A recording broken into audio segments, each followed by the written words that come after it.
Quédate porque vamos a hablar ahora de otra especie de deporte que se llama parkour, que consiste en saltar y correr por la ciudad salvando todo tipo de obstáculos.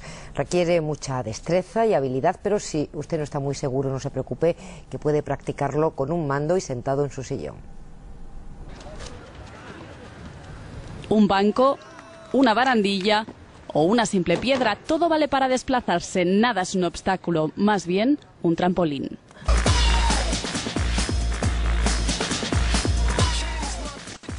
Hoy los que hayan paseado cerca de la Vila Olímpica de Barcelona habrán visto reunida a su comunidad parkour.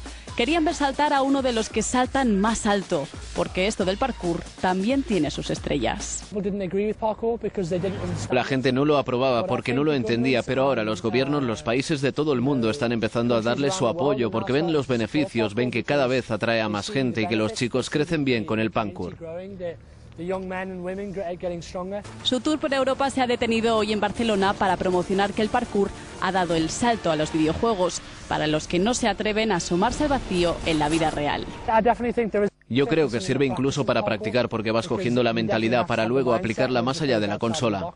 No son saltadores, se hacen llamar tracers, o lo que es lo mismo, trazadores del camino. Es habitual verlos en los parques de Gran Bretaña, Alemania o Austria. En nuestro país la comunidad es algo más pequeña, no llega al millar de aficionados.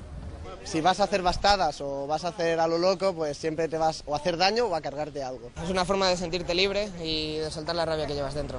Hace 30 años que se practica, dicen que tener los pies lejos del suelo les mantiene la cabeza en la tierra.